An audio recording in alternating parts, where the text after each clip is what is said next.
Milanisti, buongiorno et bon retour sur notre chaîne Fra Milanista. Alors, chers amis, de meilleure humeur aujourd'hui, après cette annonce d'hier, nouvelle arrivée, on va y venir par après.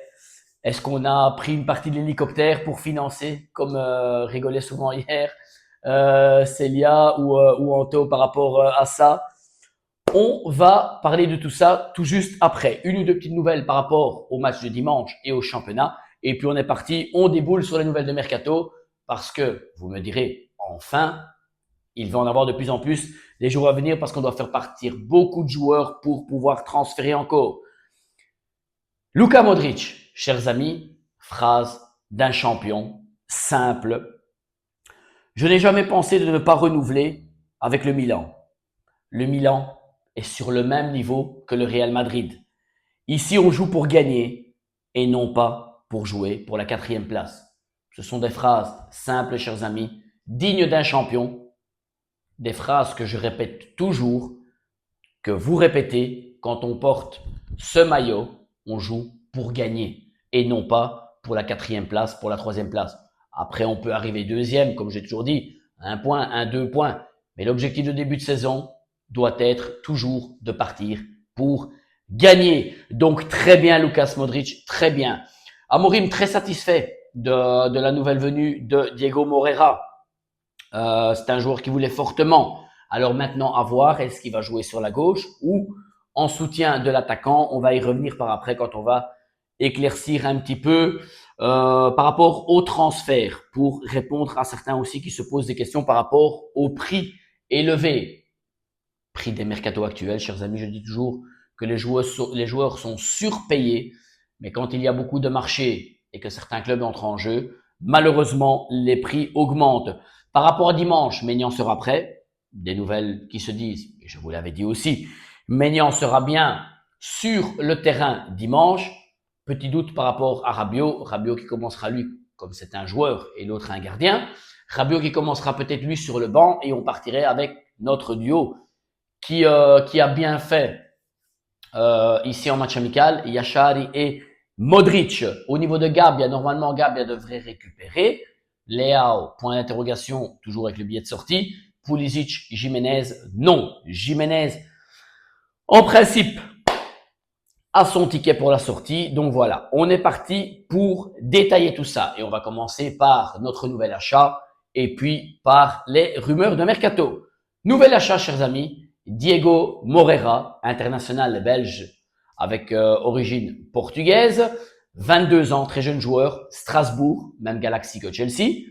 Et donc, pour ceux qui se posent un petit peu la question par rapport au prix, etc., Strasbourg avait refusé une offre de la Rome qui avait offert 35 millions plus 10 de bonus, plus éventuellement en future revente. Strasbourg avait dit non. Il avait exigé 70 millions à la Rome. Strasbourg, qui est la même propriété que Chelsea, n'a pas voulu faire partir Moreira en première ligue pour ne pas renforcer une équipe concurrente en championnat. Donc, par le biais, il y avait le Lipsia qui a essayé jusqu'à la dernière minute de le transférer, mais le joueur a voulu le Milan, il a voulu fortement le Milan aussi. Et Jorge Mendes, qui est l'agent, a facilité l'opération, a diminué le prix parce qu'on parle de 50 millions de base fixe, apparemment plus bonus, plus ou moins une quinzaine de millions, 15-20 millions de bonus et pourcentage sur future revente. Après, comme je dis toujours, il faudra vérifier les bonus. Après, personnellement, par rapport au fait que depuis longtemps on ne dépense plus un peu d'argent, je ne me tracasse pas, même si pour moi les prix sont élevés. Par rapport au bonus, excusez-moi, par rapport au bonus, il faudra voir quel type de bonus. Parce que si ce sont des bonus comme avait Reinders à City, gain du Ballon d'Or, meilleur joueur de la Première Ligue, etc., il y a des bonus qui sont beaucoup plus difficiles. Mais voilà, on parle quand même d'une somme assez élevée. Contrat jusqu'au 2031, donc 5 ans, 3 millions d'euros par saison, donc dans les standards du club. Donc, tout va bien de ce côté-là. Pour moi, personnellement, très content. C'est une très bonne recrue. J'ai juste un doute où Amorim va l'employer, soit sur le flanc gauche à faire tout le flanc, ou soit dans ce joueur qui joue derrière l'attaquant, parce que c'est un joueur très polyvalent, Moreira. Donc, très, très bien pour moi, très bonne recrue. Gonzalo Ramos, un très bon numéro 9. Mario Gil, très bon défenseur. Maintenant, place un pion entre le flanc et le secteur offensif. Donc très bien. Continuons de ce côté-là. De ce que dit Pianeta Milan, les prochains renforts devraient être encore 4 renforts. Et c'est là qui me laisse peut-être entrevoir que Moreira sera employé sur le côté gauche. Parce qu'on parle encore ici d'un central, défenseur central bien sûr, d'un milieu de terrain, d'une réserve de Gonzalo Ramos et d'un 10 offensif. Donc, si on est toujours sur le 10 offensif, ça veut dire que Moreira jouera alors sur le côté gauche. À voir, peu importe pour moi, très bonne arrivée de ce côté-là. Et on enchaîne, chers amis, pour les nouvelles de Mercato. Un jeune arrivé, Ilja Pantelin. J'en avais pas parlé hier, c'est vrai, on en avait parlé avec mon ami Anthony. C'est parce que hier, voilà, on est parti par le live, etc. Et je ne l'ai plus dit parce que j'étais avec la nouvelle arrivée Moreira, donc c'est sorti un petit peu. Jeune gardien, un 2007, qui vient d'un club serbe, donc serbe. FK TSC Boca ou Baka Topola. Donc c'est un jeune gardien de prospective, très jeune, en 2007, donc il vient pour la Primavera, voire peut-être les U23, le Milan futur. Donc ça, nouvelle recrue. Au niveau de Jiménez, Fabrizio Romano lui dit que c'est pratiquement fait. Attends juste l'annonce quasiment faite de Rodrigo Mora à la Rome pour annoncer Jiménez. Mais on devrait aller sur le prêt avec droit d'achat, comme on a dit. Excusez-moi, et je trouve ça dommage, parce qu'il y a quand même une rentrée d'argent de Rodrigo Mora, mais voilà, on ne peut pas en demander plus, parce que Jiménez, l'année passée, est resté une saison blessé, pas un but. Donc voilà, c'était quasiment mission impossible de le vendre directement. Donc, prêt avec droit d'achat, avec une somme aux alentours des 20 millions d'euros, plus ou moins, pour Jiménez. Ricci, il a été, d'après Alfredo Pedulla, il a été encore proposé au Como aussi, à part l'Atalanta. Et honnêtement, donc pour le moment, il n'y a pas d'accord par rapport au Como sur la formule, parce que le Milan voudrait au minimum une obligation d'achat. Le Como, pour le moment, qui cherche énormément aussi de joueurs italiens pour ses listes, voudrait le prendre en prêt parce qu'ils ont déjà fait beaucoup de dépenses aussi. Et là, je me pose la même question que je disais à Anto tout à l'heure. Bien nous aussi, de faire partir aussi un joueur italien, puisque nous aussi, on a besoin de joueurs italiens sur les listes. Et je me pose aussi un petit peu les questions comment faire. Après, pour ma part, vous le savez, je vous le redis pour ceux qui en doutent encore, je préférerais voir partir un Musa qu'un Ricci. Mais malheureusement, je ne sais pas pourquoi au niveau d'Amorim, pour lui, d'après ce que j'ai pu comprendre, il est plus polyvalent Musa, même si moi j'en doute, sur les qualités, mais plus polyvalent et propice à jouer au milieu et peut-être sur ce flanc aussi. Donc voilà de ce côté-là. Fabrizio Romano a annoncé quelque chose hier soir très tard, une nouvelle qui m'a un petit peu donné un petit goût d'amertume parce qu'on ne peut pas aller plus loin. C'est que Cardinal en personne a contacté le Real et l'entourage de Hendrik du Real. Vous êtes nombreux à m'en parler tout le temps. Je suis tout à fait pour aussi. Qu'est-ce que j'aimerais avoir Hendrik? Apparemment, feu vert, non, pas feu vert, feu rouge de la part du Real. Pour le moment, Pérez dit non.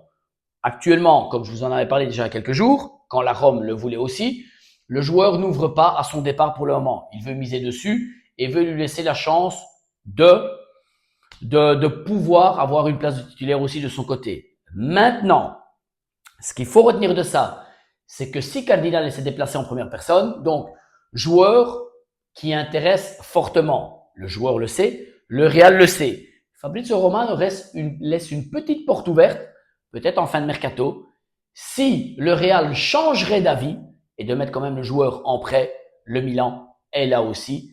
Mais il y a Liverpool aussi qui a demandé des nouvelles. Donc voilà, pour les petites infos, mais le Milan a essayé en tout cas pour Hendrik. Dommage de ne pas avoir pu avoir le oui du côté de Florentino Pérez.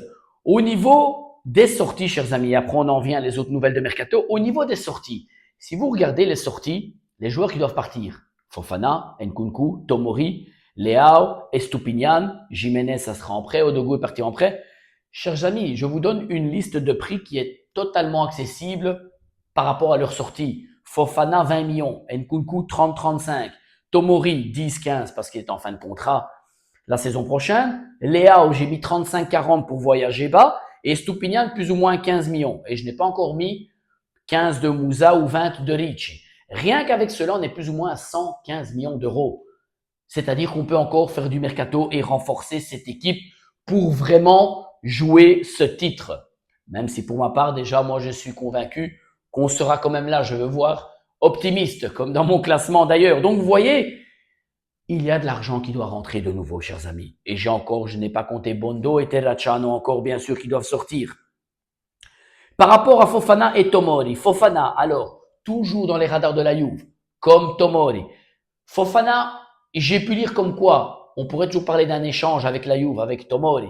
Et des joueurs on parle de, à part Nico Gonzalez, on a mis des noms comme Zegrova, Coupe Miners et Jonathan David qui pourraient rentrer dans des échanges peut-être de fin de mercato. Dites-moi quel échange vous plairait. Si on donnerait Fofana ou Tomori, personnellement, dans les 4 noms que j'ai cités là, moi, un Jonathan David comme réserve de Gonzalo Ramos ou un Zegrova ou éventuellement Nico Gonzalez.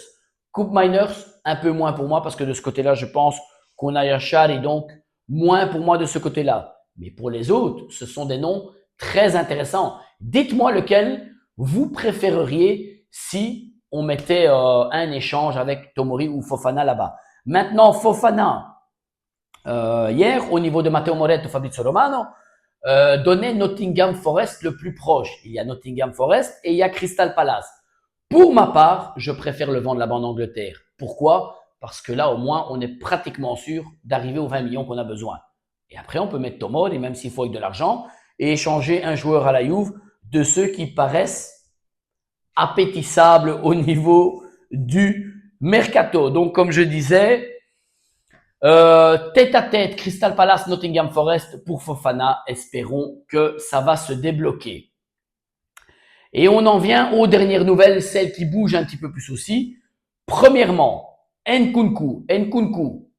Matteo Moretto hier a parlé que le choix du joueur était le Lipsia. Le Lipsia est en train de traiter avec le Milan. Il y a d'autres nouvelles qui disent aussi qu'il y a aussi Dortmund, qu'il y a Aston Villa, qu'il y a Newcastle. Et d'un autre côté, on donne le hockey du joueur à Newcastle. Donc, vous voyez, Nkunku a beaucoup de marchés. Et au-delà de ça, il y a aussi l'Arabie, la Saudi Pro League, la Saudi Pro League. Donc, Nkunku devrait ramener de l'argent, chers amis. Alors, accord avec le Lipsia ou accord avec Newcastle, un côté ou un autre, ça devrait se débloquer, mais Nkunku a des demandes. Donc, on devrait pouvoir avoir cette rentrée d'argent. Et on termine par Leao. Alors, Leao, chers amis, c'est le dossier un petit peu plus qui tient un petit peu tout le monde aux aguets. Pourquoi? Parce que Leao fait toujours celui un petit peu maintenant qui voudrait rester. Il lui a été dit de partir au niveau de la société, au niveau de l'entraîneur. Donc, il faudra trouver une solution. Alors, la solution est celle toujours que le Galatasaray se représente avec une somme aux alentours maintenant peut-être des 40 millions. Le Milan parle de 40-45, mais je pense que si une offre à 40 arriverait maintenant, puisque le Galatasaray avait déjà fait 35 la fois passée, un petit effort en plus, et il pourra lui offrir encore plus de salaire parce que Monsieur Leao refuse une destination anglaise qui était le Leeds et Aston Villa, où là on proposait les 50-55 millions, mais Monsieur demande au moins 10 millions de salaire en Angleterre, chose que les clubs là ne veulent pas lui donner, ceux qui se sont proposés. Donc, pour aller à Galatasaray, Leao demande minimum 13-14 millions. Alors, si le Milan descend un petit peu aux alentours des 40, on peut peut-être compenser au niveau du salaire à Leao. Mais ce n'est pas fini, chers amis, parce que Fabrizio Romano, hier, en soirée, très tard, a parlé d'un retour en force de la Saudi Pro League sur Leao. Maintenant, Leao est réticent déjà d'aller en Turquie. Il avait dit non à l'option arabe. Est-ce qu'il changerait d'avis? Parce que là, on va lui proposer un contrat de 20-30 millions plus bonus, etc. en Arabie. Donc, ce qu'il ne gagnera jamais ici en Europe. Et l'autre point à retenir de dernière minute aussi, c'est à tenir à l'œil par rapport à Chelsea. Et là, on parle d'une négociation avec un autre joueur mis aussi dans cette histoire-là. Pourquoi? Parce que Pedro Neto, qui est suivi et voulu par la Hilal et par Manchester City, pourrait débloquer via le biais de Jorge Mendes, qui est occupé à gérer tout ça. Quoi qu'on en dise ces derniers jours, que Leao a fait un poste, que Mendes n'a rien à dire, etc.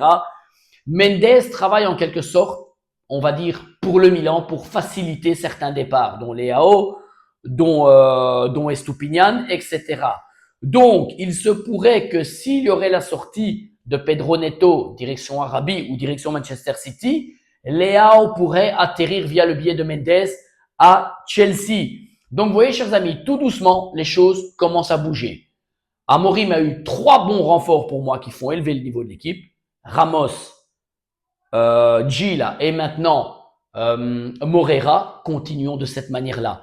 Les 3-4 renforts qui doivent encore arriver, le central, le 10, le milieu et l'attaquant réserve, ça peut-être un peu moins, mais les 3 autres doivent être du même niveau que ceux qu'on a fait. Et là, on pourra dire, chers amis, qu'on aura élevé le niveau de l'équipe et on pourra penser plus positivement pour la plupart d'entre nous. Voilà pour les nouvelles d'aujourd'hui, chers amis.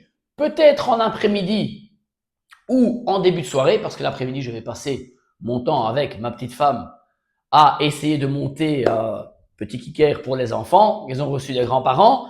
Donc, beaucoup de pièces pour le montage. Donc, voilà, on va essayer de s'y coller tout doucement. Puis, séance de kiné à 18h de 18 à 19.